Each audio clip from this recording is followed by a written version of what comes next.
et laisse-moi sentir le feu de ton amour qui transforme nos vies, Seigneur.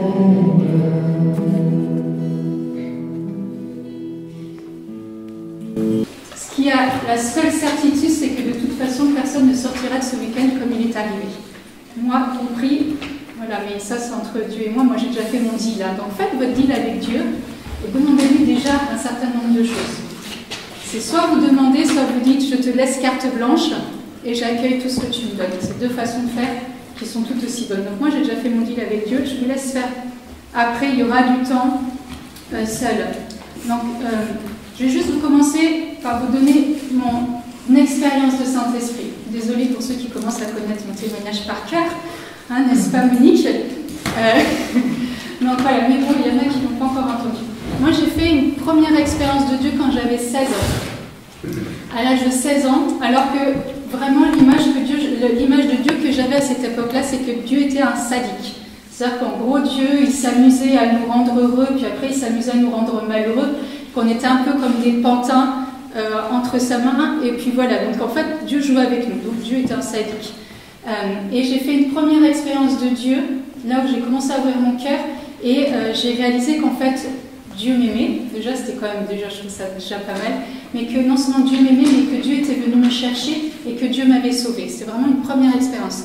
La deuxième expérience, c'était l'expérience de l'amour de Dieu comme Père. Ça, c'était un peu plus difficile, mais une deuxième expérience fondamentale. Réaliser que j'étais la fille bien-aimée de Dieu.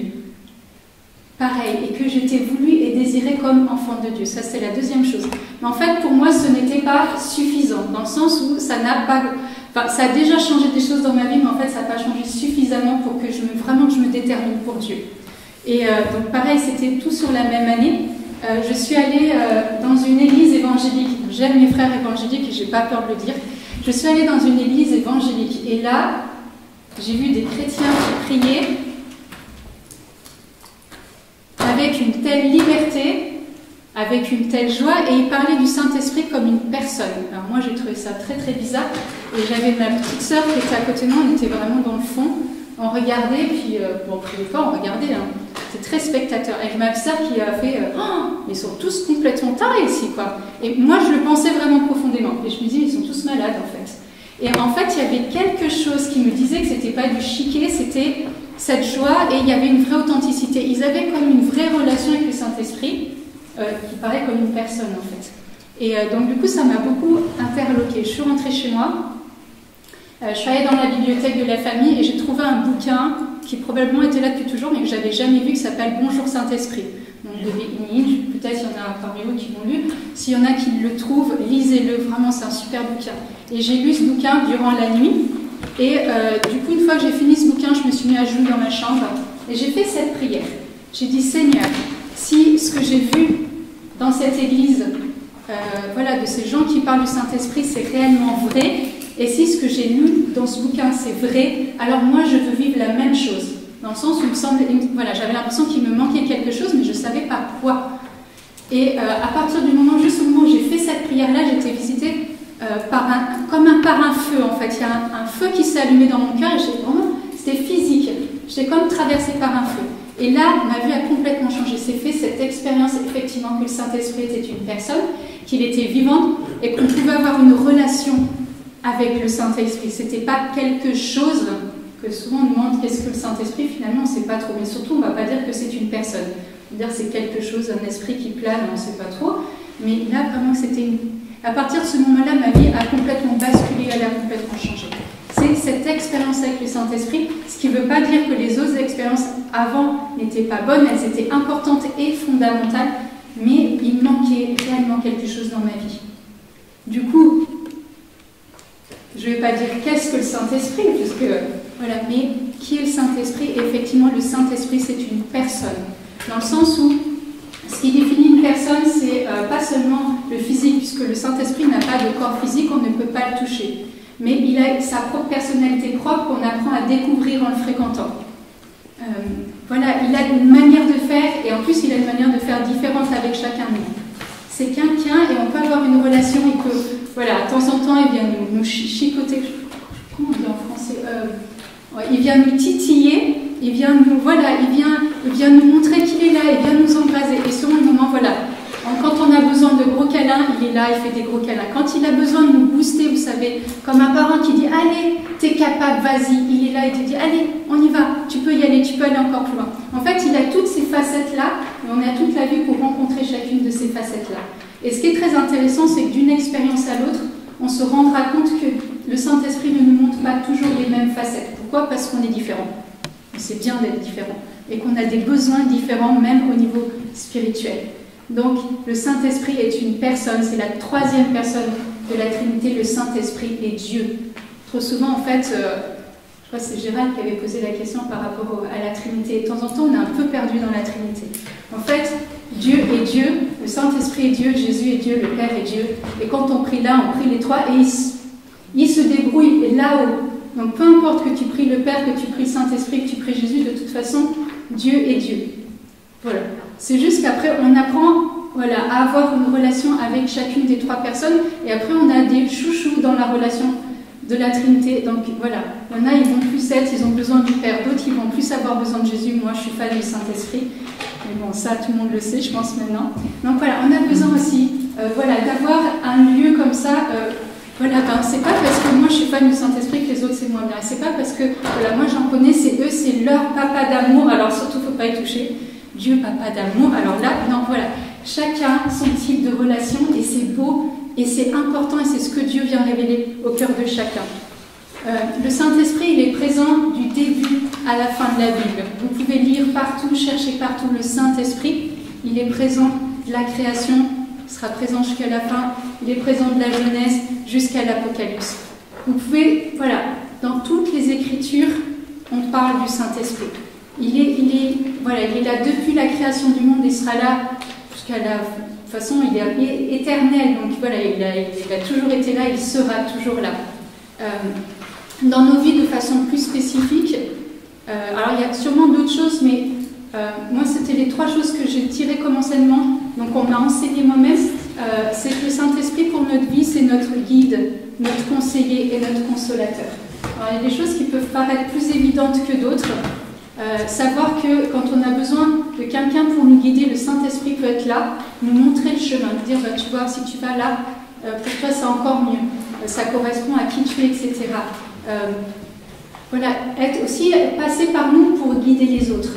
C'est-à-dire, il y a notre vie et il y a ce que nous reflétons, de ce que le Saint-Esprit nous fait vivre et montrer aussi aux autres. Il ne faut jamais oublier les deux dimensions sont tout aussi importantes. C'est ma propre vie et pour les autres. Et de temps en temps, on ne se rend pas compte qu'on a un canal de bénédiction pour les autres. Et pourtant, c'est super important.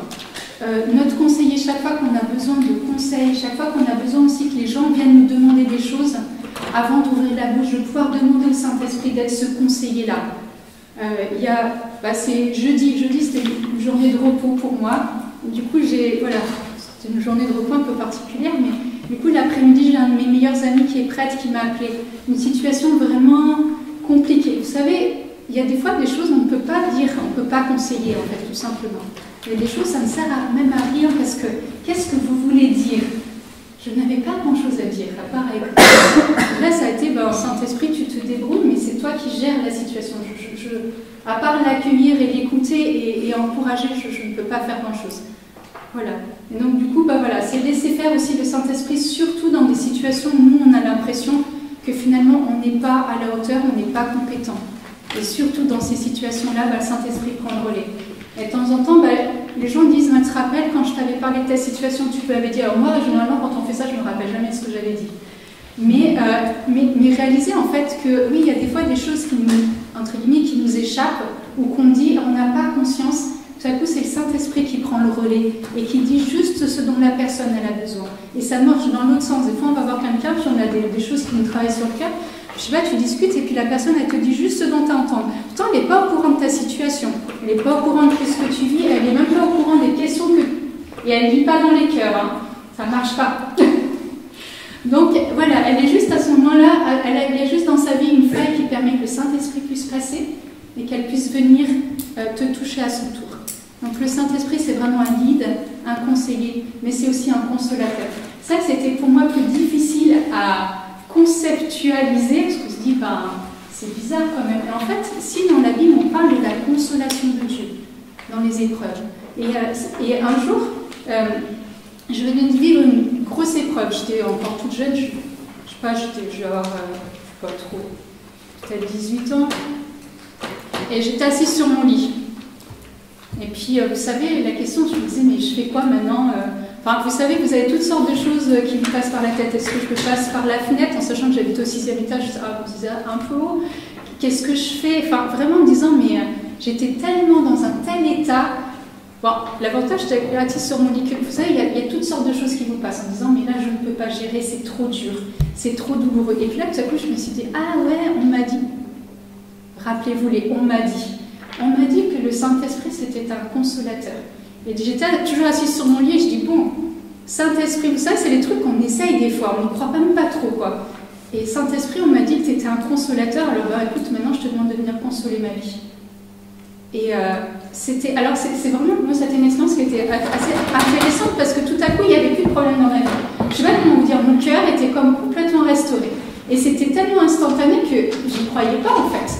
Alors je suis allée essayer de creuser dans mon cœur pour aller chercher toute la souffrance que j'avais tout à l'heure à vouloir me jeter par la fenêtre là, du 6e étage. En fait, je ne l'ai pas retrouvée. Et du coup, je me suis dit, ah, en fait, je peux vraiment expérimenter que le Saint-Esprit est réellement un consolateur, mais que c'est pas du... Vous savez, de temps en temps, on vous dit des grands mots, mais ça ne veut rien dire, en fait.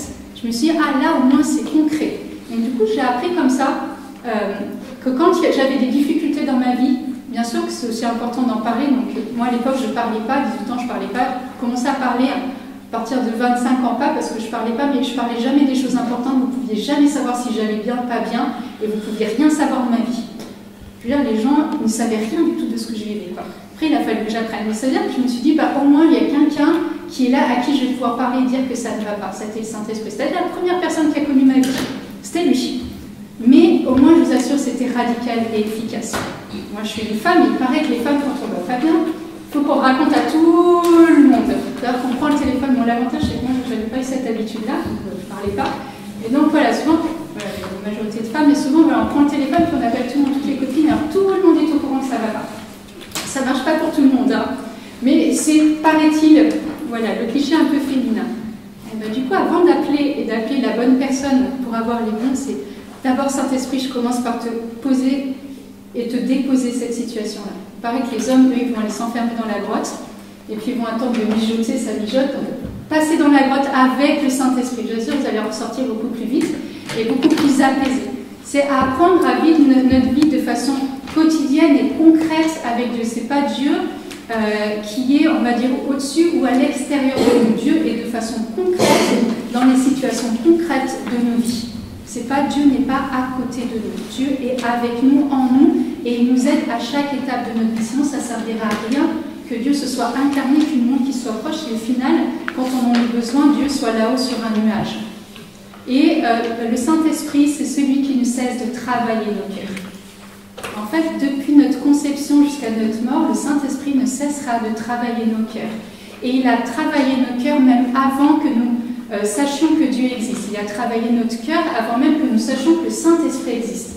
Alors, ce n'est pas une violation de liberté. C'est-à-dire qu'il a travaillé nos cœurs pour nous permettre à un moment d'ouvrir notre cœur et de l'accueillir justement en liberté et en vérité. Et du coup, son travail, c'est de continuer en fait bien sûr, si on ouvre ça de notre cœur, il viendra travailler avec cette petite ouverture-là. Si on ouvre ça, il viendra travailler avec cette grande ouverture. Si on dit, bah, Seigneur, je t'ouvre complètement mon cœur, bien sûr, ça n'empêchera pas de temps en temps d'avoir notre nature qui se rebelle ou se mettre mis face à nos limites, mais c'est-à-dire, c'est Saint-Esprit, tu as carte blanche et tu fais ce que tu veux. Travaille mon cœur dans la mesure où tu as besoin de le travailler. Et de temps en temps, surtout au début, quand on commence à flipper en disant, mais qu'est-ce que Dieu va vouloir faire de ma vie, alors on ouvre ça. Vous savez, on ouvre juste la petite brèche. J'en trouve un petit peu la porte, je regarde juste ce qui est là, mais c'est suffisant pour que Dieu déjà puisse rentrer. Voilà. Mais l'objectif après de notre vie, c'est que notre cœur, on puisse carrément donner la clé au Seigneur. Non, Seigneur, je te donne la clé de mon cœur, comme ça tu peux venir quand tu veux, en sachant que de toute façon, il est toujours installé dans notre cœur à partir du moment où où on l'a accueilli, etc. Mais tu as carte blanche, tu viens comme tu veux, tu fais le ménage comme tu veux, dans l'ordre que tu veux. C'est-à-dire que ma vie t'appartient et c'est toi qui en es le maître. Je te remets la clé de mon cœur. Une des étapes importantes, parce que c'est bien, voilà, je vais vous raconter, Pascal va vous raconter plein de choses sur Dieu, mais une des choses importantes qui va être fondamentale, c'est le rencontrer. C'est-à-dire que c'est de faire une rencontre, faire une expérience avec Dieu. L'année dernière, j'étais au Gabon à peu près à la même époque, là, et puis en fait, on avait fait un week-end de 3 jours avec des jeunes, je vous en parlerai un petit peu plus tard, mais le premier jour, c'était, voilà, la journée est passée, et en fait, le soir, les prêtres et quelques jeunes, on est allés manger au restaurant, c'était le jour de la Sainte Tabitha, donc hop, on va tous au resto. Et donc, en fait, on garde la voiture, je regarde le panneau qui est juste au-dessus, et c'était marqué « L'expérience fait la différence ». Et je me suis dit, en fait, c'est génial, ça marche partout, en fait, l'expérience fait la différence, c'était pour le resto. Le resto était... Ouais, il était bon, mais je ne sais plus trop où c'est, mais... et en fait, je me suis dit, mais c'est génial. On était en train de faire un week-end sur l'expérience du Saint-Esprit, donc l'expérience de la liberté vis-à-vis face au péché, mais aussi l'expérience de la liberté dans l'esprit. Et je me suis dit, mais en fait, c'est pareil dans la vie chrétienne. Pour savoir et pour pouvoir goûter, il faut faire une expérience. Sans expérience, ça reste des mots. Avec l'expérience, tout à coup, les mots prennent toute leur consistance, prennent toute leur ampleur, et en fait, on comprend. Sinon, je pourrais vous parler pendant des heures et des heures et des heures du Saint-Esprit. Finalement, ça ne changerait pas grand-chose. Le seul but de faire quelque chose comme ça, c'est soit de faire une première expérience avec le Saint-Esprit, c'est-à-dire entrouvrir le cœur pour permettre au Saint-Esprit d'y passer, soit pour ceux qui ont l'habitude, c'est chaque fois renouveler cette expérience, mais cette expérience est toujours nouvelle. Il n'y a pas d'expérience... Voilà, il n'y a pas d'expérience qui est chaque fois la même. C'est ça qui est intéressant avec Dieu, c'est que c'est toujours nouveau. On a beau être visité par le Saint-Seigneur, ce qui est impressionnant quand je me dis, ça fait plus de 20 ans que je suis convertie, c'est toujours nouveau. C'est-à-dire qu'il y a toujours quelque chose que Dieu vient toucher qu'il n'avait pas fait avant, il y a toujours quelque chose que Dieu vient révéler qu'il n'avait pas révélé avant. Il y a toujours une tonalité, etc., etc., etc. Et je pense que ça sera jusqu'à la fin de ma vie. Du coup, ce week-end est un week-end propice à l'expérience. Et vous allez voir que l'expérience fait la différence. Donc voilà, et c'est lui permettre de pouvoir agir. Parce qu'en fait, le but, c'est ça. J'ai vu des quantités de jeunes, alors je suis désolée, moi je suis plutôt du coup dans les trucs de jeunes, donc, des jeunes qui des fois font des premières expériences qui sont visitées par le Seigneur, ils en trouvent, et quand ils sortent du week-end, ils referment la porte, et ils repartent en fait... du coup, comme ils sont rentrés, pourtant ils ont goûté déjà quelque chose de Dieu. Mais c'est-à-dire qu'après, ils ne permettent pas que le Saint-Esprit continue son œuvre. Et donc, le but, c'est non seulement d'ouvrir notre cœur, mais de lui permettre d'agir en nous. Et pas seulement pendant le temps où nous sommes à Colombier. Alors, on sait qu'à Colombier, c'est un temps propice de mise à part, qui est tellement mise à part que voilà, on a l'impression, et puis après, paf, quand on redescend, on reprend la routine, etc. Et là, on oublie des fois un peu ce qui s'est passé pendant les week-ends comme ça. Donc le but, c'est non, c'est de pouvoir s'en faire un ami avec lequel je puisse repartir tous les jours de ma vie et tous les jours lui permettre d'agir dans ma vie. Le Saint-Esprit, quand on le rencontre, il nous fait expérimenter la présence de Dieu. C'est-à-dire qu'il nous fait goûter physiquement, corporellement, dans notre cœur, dans notre intelligence. C'est-à-dire que tout notre corps, en fait, est pris par cette expérience de la présence de Dieu. Et c'est là où on réalise que Dieu existe, en fait. Tant que ça reste au niveau cérébral, on le sait, mais on ne l'expérimente pas. Quand on le sait et quand on l'expérimente, là, ça change tellement la donne qu'on sait que notre expérience, elle est vraie.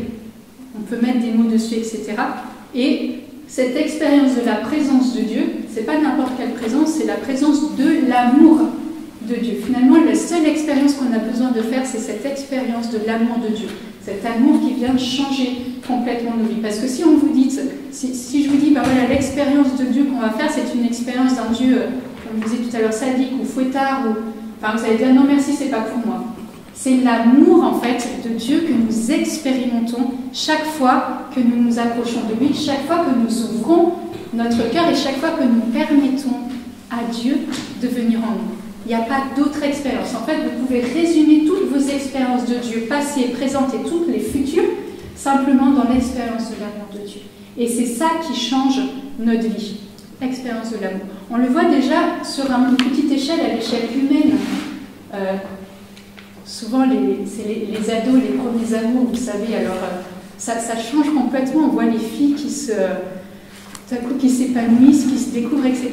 Si déjà l'amour, on va dire, ou la découverte de l'amour humain, qui est quand même quelque chose de beau, peut changer, déjà, peut transformer, peut venir faire sortir. Imaginons l'amour de Dieu, qui est l'amour, on va dire, pur et parfait par excellence, c'est pas un amour qui est blessé.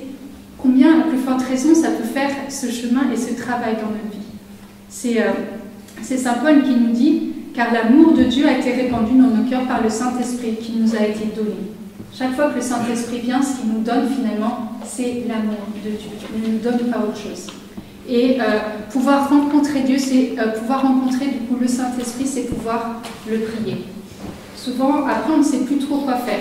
Prier le Saint-Esprit, c'est pouvoir... Enfin voilà, je ne vais pas vous refaire un topo sur la prière, parce que la plupart étaient déjà là, mais c'est pouvoir se mettre en présence du Saint-Esprit, c'est pouvoir lui parler, c'est pouvoir l'adorer. Souvent, on ne sait pas qu'on peut adorer le Saint-Esprit de la même façon qu'on peut adorer Dieu. C'est reconnaître que le Saint-Esprit, c'est aussi celui qui nous a créés, celui sans qui nous ne sommes rien finalement. Il y a un chant que j'aime beaucoup en Afrique, mais je ne pense pas qu'on connaisse aussi, les paroles, elles sont toutes simples, elles disent simplement que t'adorer, j'ai soif de t'adorer. C'est un chant à la base, c'est un chant Saint-Esprit, et qui dit ce privilège que tu me donnes, c'est de t'adorer. Et en fait, on ne réalise pas que finalement, c'est un privilège. Des fois, on a l'impression que c'est Dieu qui est privilégié parce que c'est nous qui l'adorons quand même. En fait, c'est un privilège pour nous de pouvoir prier Saint-Esprit. Parce que finalement, est-ce que ça change quelque chose du côté de Dieu ? Non. Dieu ne change pas, Dieu est immuable. Par contre, ça change énormément de notre côté. C'est-à-dire qu'on a l'impression que nous, on vient, et en fait, on vient donner quelque chose à Dieu, et en fait, on reçoit 100 fois plus que ce qu'on a donné. Donc c'est réellement un privilège de se dire qu'on peut prier le Saint-Esprit, qu'on peut l'adorer, qu'on peut communier avec lui, qu'on peut lui confier notre vie, qu'on peut lui demander voilà, à peu près tout ce qu'on peut demander. Ça, c'est notre job à nous, de pouvoir rentrer dans cette intimité. Tout à l'heure, Pascal en parlera un petit peu plus. Mais justement, c'est cette intimité avec le Saint-Esprit. On doit devenir un intime du Saint-Esprit tellement que notre vie doit sentir le Saint-Esprit. Vous savez, il y a quelque chose, quelqu'un qui a habité par le Saint-Esprit, ça se voit physiquement en fait. Il y a quelque chose qui dit que cette personne-là, il y a quelque chose de plus que n'a pas les autres. Du coup là, ce qu'on va faire, c'est pouvoir justement en tirer un peu les fruits de l'intimité avec le Saint-Esprit. Donc le Saint-Esprit nous fait grandir dans notre relation à Dieu, dans la prière, et nous évite de nous ennuyer dans la prière. Ça, c'est un truc quand même vachement important. Souvent, on dit la prière, c'est ennuyeux. Et des fois, on ne sait pas comment prier. Enfin, en tout cas, pour moi, c'était vraiment ça. La prière, des fois, c'est ennuyeux et on ne sait pas trop comment prier. Et ben, on prend le Saint-Esprit avec nous pour nous aider à prier. Finalement, c'est son job, le Saint-Esprit, de nous aider à prier. C'est Saint Paul qui nous dit ça dans la lettre aux Romains, chapitre 8, versets 26 à 27. De même aussi, l'Esprit nous aide dans notre faiblesse, car nous ne savons pas ce qu'il convient de demander dans nos prières. Mais l'Esprit lui-même intercède par des soupirs inexprimables, et celui qui sonde les cœurs connaît la pensée de Dieu, parce que c'est selon Dieu qu'il intercède en faveur des saints. Les saints, c'est nous. Donc voilà, si vous voulez savoir comment prier, priez avec le Saint-Esprit. Le Saint-Esprit, du coup, est celui qui nous guide tous les jours de notre vie, peu importe dans ce que vous faites, dans votre job, dans votre vie de famille, dans vos activités, auprès de vos amis, peu importe ce que vous faites. Moi, j'aime bien aller au travail avec le Saint-Esprit, ça coule.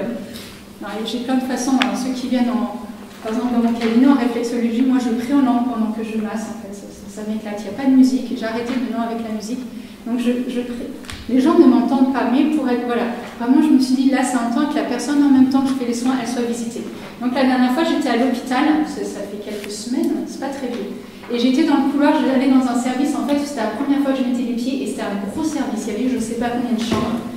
Et là, je regarde ma montre, regarde le nombre de chambres, et puis bon, du coup, je suis encore, je commence à prier, je dis, bon, bah écoute, Saint-Esprit, je suis pas sûre de pouvoir visiter toutes les chambres, mais simplement, tu sais là où les personnes ont besoin, donc guide-moi. Et donc, je regarde les chambres comme ça, et là, je vais dans la première, je toque, je rentre dans la première chambre, et dans cette première chambre où je rentre, en fait, j'arrive au moment où le monsieur rend l'âme. C'était absolument pas prévu, c'était un monsieur qui était absolument pas du tout en fin de vie, et j'arrive au moment du dernier souffle. Je suis restée avec ce monsieur, du coup, j'en ai profité pour prier, puis du coup, je suis allée chercher l'équipe d'infirmières. Vous savez, je suis une ancienne infirmière, donc je suis allée chercher l'équipe dans les couloirs, je dis, oui, t'as un problème, est-ce que tu peux venir avec moi, s'il te plaît? Et là, vous savez, elle me regarde, et moi, je ne dis rien. Et là, elle me regarde, elle me fait, oh, ça a l'air sérieux. Je dis, oui, viens. Je rentre dans la chambre, puis elle me fait, elle me regarde, il est mort? Oui, il est mort. Parce qu'elle vous emmenez pas l'âge, puis elle me regarde, elle me dit, mais on était là il y a 15 minutes et il allait bien. Et en fait, elle me dit, et donc du coup, elle a commencé à, donc, du coup, je discute avec l'infirmière, elle me dit, c'est un monsieur qui allait bien, qui n'avait aucun problème, qui était là pour une petite chose en fait. Et en fait, il est décédé du coup dans son sommeil. Mais, je veux dire, je me suis dit, si le Saint-Esprit ne m'avait pas poussé à être là et donc présente au moment où il rendait son dernier souffle, c'est-à-dire qu'il serait mort seul, et en plus, on aurait peut-être découvert que dans 2 heures, s'il n'y avait pas eu de famille qui passait ou seulement lors des prochains soins. Bon, après, j'ai dit, sinon, tu ne me fais pas le coup trop souvent non plus. Mais voilà, vraiment, j'ai béni Seigneur de pouvoir, voilà, là, au moment et là où il avait besoin. Voilà, c'est vraiment être là où le Seigneur a besoin. Tant de temps, comme je dis, on ne peut pas tout faire dans la vie. Il faut juste être là où le Seigneur a besoin de nous. Et donc, ça marche, voilà, testez dans vos vies. Une des choses que l'intimité avec le Saint-Esprit aussi déploie dans nos vies, c'est la liberté. Le Saint-Esprit nous rend libres, et ça c'est tellement important pour nos vies. Il nous rend libres, il nous affranchit du péché, il nous affranchit de nos addictions. La cigarette, ça marche. Il nous affranchit du regard des autres, il nous affranchit de la peur, il libère nos cœurs et il nous libère aussi nos vies de l'étroitesse. Des fois, on est tellement étriqués dans nos vies. Voilà, qu'il libère.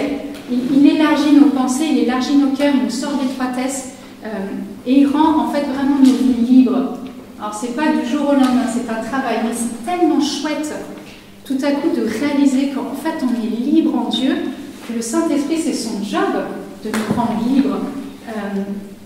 Je témoignais, c'était au mois de juin, j'étais à Paris, prêcher dans une église, et il y avait à peu près 200 personnes, et je parlais d'un truc que j'avais absolument pas prévu de parler, je parlais justement des peurs.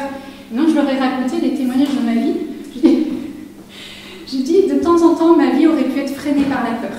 Mais vraiment, dans le sens où j'ai eu un accident de voiture, c'était compliqué, après on a eu des problèmes d'avion, je veux dire, et à un moment, c'est soit on se laisse embarquer par la peur, et dans ce cas, en fait, nos vies sont limitées, soit à un moment, on décide que Dieu n'est pas le Dieu de la peur, mais que, comme dit l'Écriture, Dieu nous a, voilà, n'est pas fait, on n'est pas esclaves. Dieu a fait de nous des enfants de Dieu, il a fait de sorte que nous soyons affranchis de la peur, et que la peur, en fait, c'est une des premières choses qui limite la vie des chrétiens. Donc, je leur parlais de ça en disant que là, ce que Dieu veut, c'est un peuple qui soit libéré de la peur, parce que la peur, c'est vraiment la première emprise sur la vie, qui empêche, en fait, de faire des choses. Je dis, moi, si je m'étais enfermée dans la peur de la voiture et dans la peur de l'avion, mais je ne pourrais plus, je passe mon temps à voyager. Et j'ai dit quand même, donc je leur disais en plaisantant, parce que du coup, il y avait une grosse équipe de Côte d'Ivoire qui m'avait accueilli juste le mois d'avant. Et alors je leur disais, ça aurait été dommage parce que voilà, j'ai mangé des très très bonnes choses en Côte d'Ivoire. Et juste pour ça, ça aurait quand même été dommage de ne pas prendre l'avion. Donc voilà. Toutes les peurs que nous avons dans la vie, ça peut être des choses que Dieu peut venir travailler.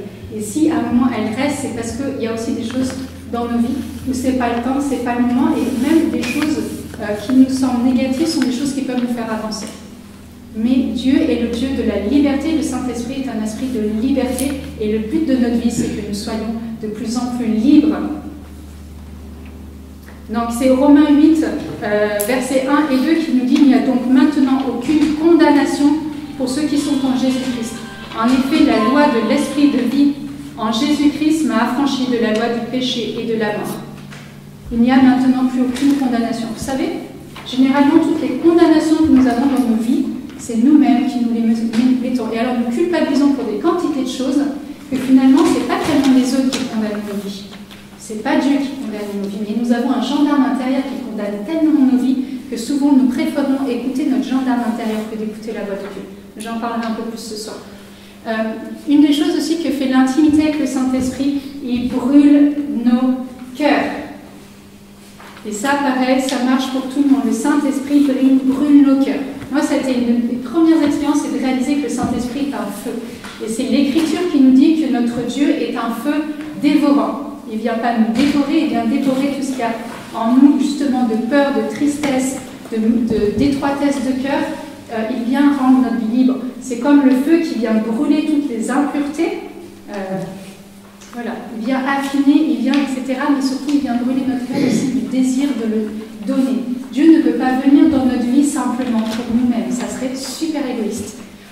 On a besoin que Dieu vienne dans nos vies pour nous changer, nous transformer, pour cette intimité, pour réaliser que nous sommes aimés à la folie.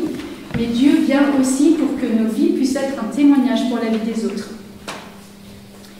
Donc chaque fois que Dieu vient, il vient aussi brûler nos cœurs pour les autres. Moi, pendant des années, alors du coup, je regarde plus trop les infos. Alors maintenant, c'est super, j'ai une application, j'ai plus que les gros titres sur mon téléphone. Mais je ne pouvais pas regarder les infos, je passais mon temps à pleurer. Mais je me disais, mais c'est pleurer, puis du coup, après, je partais prier parce que c'était insupportable. J'avais le cœur qui brûlait tellement que dès qu'il y avait le moins de problèmes, je me disais, mais Dieu, tu es où? Tu fais quoi, Seigneur? Visite, protège. Enfin, alors moi, je me suis dit, c'est bon, je regarde plus les infos, il y a déjà suffisamment autour de moi de sujets on va dire, d'intercession, mais moi je trouve ça dramatique. Et notre cœur devrait être en souffrance par rapport à la souffrance de ce monde. Notre cœur, en tout cas ceux qui ont vraiment, notre cœur devrait être en souffrance par rapport à tous ceux qui ne connaissent pas l'amour de Dieu. On va dire notre prière devait être pétrie en fait. C'est je ne sais plus quel saint, mais ça Pascal va vous dire, qui disait Saint Dominique, non? Miséricorde, que vont devenir les pécheurs? Oui, Pascal. Tu vois? Oui, Saint Dominique. Saint Dominique. Est-ce que nous avons conscience qu'autour de nous, des quantités de personnes ne connaissent pas l'amour de Dieu? Est-ce que nous avons conscience qu'autour de nous, en fait, on aurait besoin de pouvoir leur apporter, leur montrer, des fois, c'est même pas simplement, c'est pas des fois besoin de leur parler, mais de leur manifester simplement que Dieu les aime à travers notre amour. C'est quand c'était il y a quelques semaines, avec Sylvain, le dimanche, on mangeait avec Saïd Gigou, pasteur, et il nous racontait que sa femme, Fatima, s'occupait des réfugiés afghans. Il disait, mais elle ne parle pas du tout de l'amour de Dieu, elle ne parle pas de Dieu.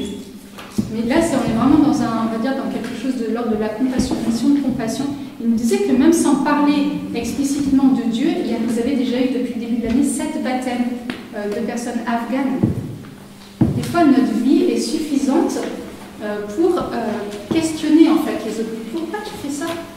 Qu'est-ce que ça t'apporte en plus de faire ça? On est dans un monde tellement égoïste que finalement, aujourd'hui, le moindre geste de charité, finalement, on le soupçonne. Qu'est-ce qu'il y a derrière? Maintenant, c'est gratuit. Je fais ça parce que justement, c'est l'amour de Dieu qui me presse à l'intérieur, pour que les hommes soient sauvés, pour des quantités de choses. Après, l'amour de Dieu qui nous presse, comme on est tous différents, il y en a, et par exemple, ça va être plus les personnes dans la rue, d'autres, ça va être les enfants. Qui sont maltraités, d'autres ça va être, etc., etc. Il faut écouter ce cri de Dieu dans nos cœurs. Écoutons ce cri de Dieu dans nos cœurs. Ce que fait l'intimité avec le Saint-Esprit, c'est il développe un nouveau caractère et en fait, il ne nous change pas en fait. Quand il développe un nouveau caractère, c'est qu'il nous fait devenir pleinement nous-mêmes. Il n'y a rien de mieux que tout à coup de réaliser que en fait, si Dieu nous a créés, nous a voulu, c'est pour être nous-mêmes et c'est pas pour être quelqu'un d'autre. Moi, ça a été pendant très très longtemps, je me disais, mais je ne comprends pas pourquoi Dieu m'a créé, finalement ma vie n'a pas de valeur. En fait, quand je dis ça, finalement c'est faux du point de vue de Dieu, sinon Dieu ne nous aurait pas créé. Même les personnes qui ne sont pas voulues, même les personnes, on va dire, c'est un accident. Oui, c'est peut-être un accident du côté des parents, mais du côté de Dieu, il n'y a pas d'accident. Dieu nous a tous voulus. Donc le but de Dieu, c'est que nous sommes tellement unis que nous avons besoin, et Dieu a besoin que nous soyons nous-mêmes. Il ne veut pas de quelqu'un d'autre, il ne veut pas de Mélissa. Il en a une, c'est déjà largement suffisant. Il n'a pas besoin de 2 Talita. Il veut que chacun de nous soyons nous-mêmes. Et c'est dans ce sens-là que Dieu développe notre nouveau caractère, qui est nous-mêmes. Je suis moi, et j'apprends à m'aimer en tant que moi, ce que je suis. Et j'apprends justement à faire en sorte que mon caractère puisse puisse produire du fruit dans la vie des autres. Et ce nouveau caractère, il n'a pas besoin d'être parfait. Dieu ne cherche pas des gens parfaits, il cherche des gens qui savent quels sont le potentiel qu'ils ont sur leur vie, parce que généralement, on sait toujours bien quelles sont nos limites, quels sont nos défauts, ce que je ne peux pas faire. Alors, on va dire, mais ce que tu ne peux pas faire, laisse-le, d'autres vont le faire. Mais ce que tu peux faire, fais-le.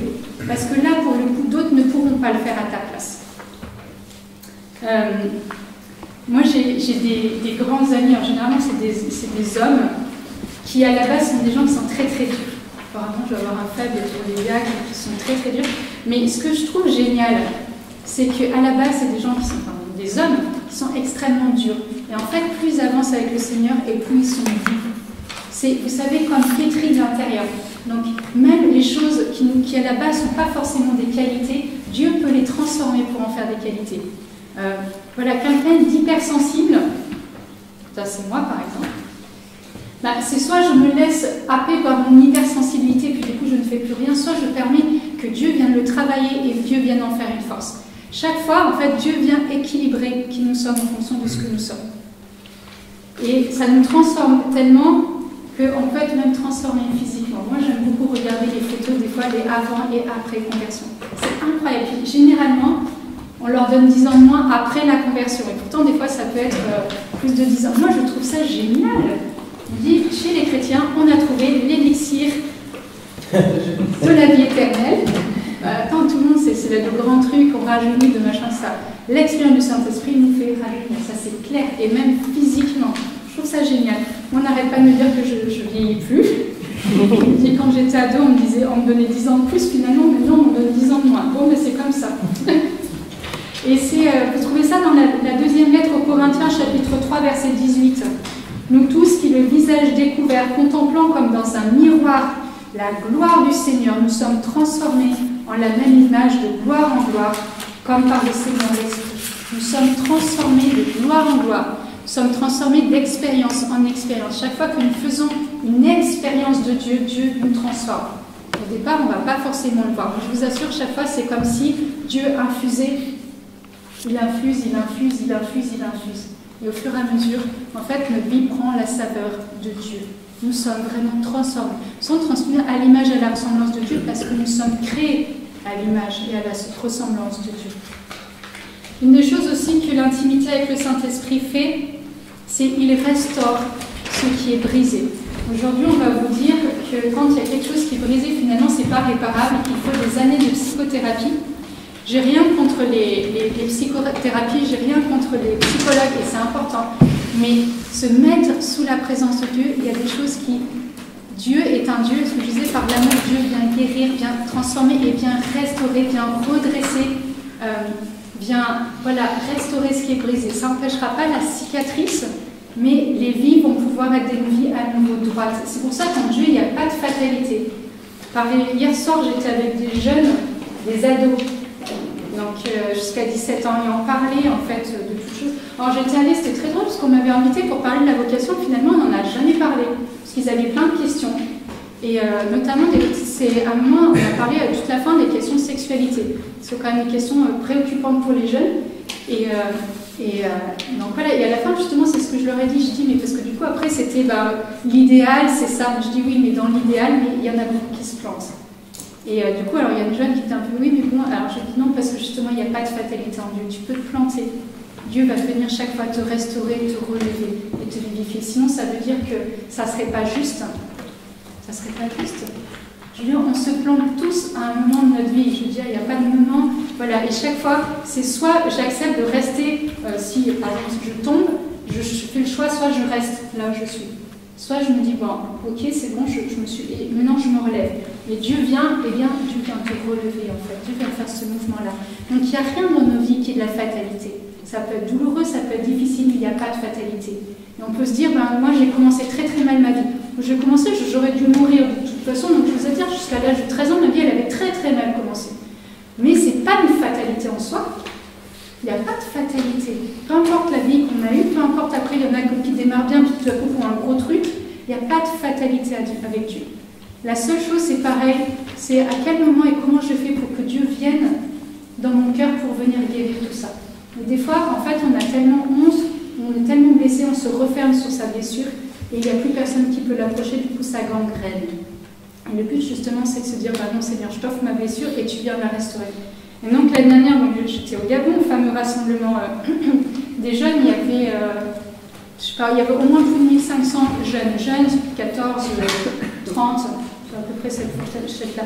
Et du coup, le premier jour, moi je ne suis pas intervenue le premier jour, je suis intervenue le deuxième jour, et le premier jour, c'était vraiment sur la liberté face au péché. En fait, c'est des jeunes, donc aujourd'hui, les deux ont à peu près 26 ans, donc il y a deux jeunes qui sont intervenus, un pour donner son témoignage et un pour prêcher.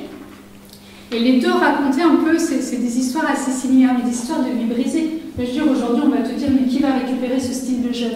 Donc le garçon qui s'appelle Giovanni, qui est aujourd'hui un des influenceurs de cette nouvelle génération de Gabon. C'est un des plus grands influenceurs. Ça ne se dit pas influenceur, mais c'est pas grave, vous comprenez. C'est-à-dire que vraiment, la génération d'au-dessus a ses propres influenceurs. Mais cette génération-là, ces deux jeunes font partie des influenceurs de la nouvelle génération qui arrive, enfin, du Gabon, des petits là. Et Giovanni est un ancien drogué, un ancien alcoolique, un ancien dealer de drogue, on peut dire qu'il connaît toutes les planques de la capitale, et un accro du sexe. C'était vraiment, et avant qu'il rencontre le Seigneur, c'était sa vie. Et c'est-à-dire, donc, du coup, avec tout ce que ça comporte, le mensonge, la double vie, etc., etc. Aujourd'hui, vous voyez ce jeune, vous n'avez pas l'impression, en fait. Il a été vraiment récupéré par le Seigneur, il a été délivré de la drogue, il a été délivré de l'alcool, il a été délivré du sexe. C'était quand même un beau package, hein. Mais du coup, sa vie a dû être vraiment restaurée parce qu'il était tellement brisé à l'intérieur. Il a dû être restauré par le Seigneur. Aujourd'hui, c'est un jeune qui prêche, qui témoigne, qui est responsable en fait d'un des plus gros mouvements de jeunes du coup à Libreville. Et une des deuxièmes jeunes qui est Audrey, je ne sais pas si tu la connais. Du coup, Audrey, c'est une jeune qui a commencé à se prostituer à l'âge de 13 ans. 13 ans, c'est petit. Elle ne s'est pas prostituée parce qu'elle avait besoin d'argent. Elle se prostituait parce qu'elle ne se trouvait pas belle, qu'elle ne s'aimait pas et qu'elle cherchait l'amour. En fait, c'était le seul moyen pour elle de trouver l'amour, ça a été la prostitution. Et pareil, on dit, mais une jeune qui se prostitue depuis l'âge de 13 ans, comment on fait pour la récupérer? On ne la récupère pas, Dieu vient la récupérer. Et en fait, elle a fait une expérience, pareil, des jeunes qui sont venus. C'est les jeunes, en fait, j'aime beaucoup Libreville, souvent c'est les jeunes qui convertissent les jeunes. Comme Jules, on est vieux, on regarde. Et voilà, du coup, elle a été visitée par cet amour de Dieu et elle a réalisé qu'en fait, Dieu l'aimait et c'était suffisant. Et que, bien sûr, qu'elle est toujours en chemin pour s'aimer, c'est que c'est pas évident et c'est jamais gagné. Mais de réaliser qu'elle avait de la valeur aux yeux de Dieu, de réaliser qu'elle était infiniment aimable et qu'elle n'avait pas besoin d'aller le chercher dans les hommes. Aujourd'hui, c'est pareil, c'est une jeune qui est responsable avec une autre d'un des deuxième plus gros mouvement des jeunes de Libreville. Deux jeunes dont la vie était complètement brisée, qui aujourd'hui sont eux-mêmes des témoignages pour toute la génération des jeunes en fait chrétiens du Gabon. Dieu vient restaurer ce qui a été brisé. Et Dieu le fait, il le fait bien. Et du coup, vraiment, le Saint-Esprit, c'est une expérience de vie. L'expérience fait la différence.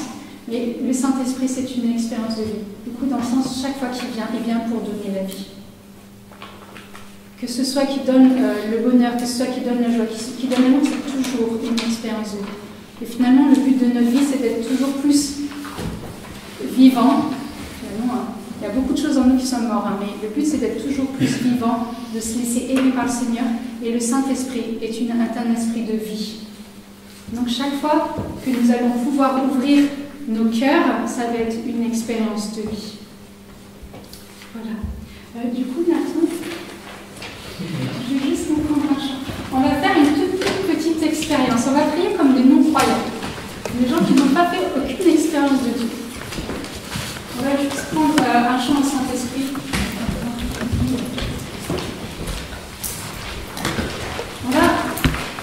Alors ceux qui n'ont pas fait de l'expérience du Saint-Esprit, ça tombe bien, mais ceux qui ont fait une expérience de vie, une expérience de Saint-Esprit par exemple, c'est très bien. Ceux qui ont fait déjà une expérience de vie de Saint-Esprit, qui sont déjà bien avancés, on va se rappeler de la première fois, avant de contempler le Saint-Esprit.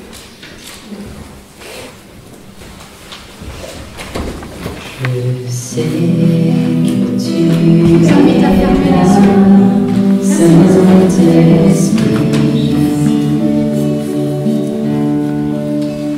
Je sais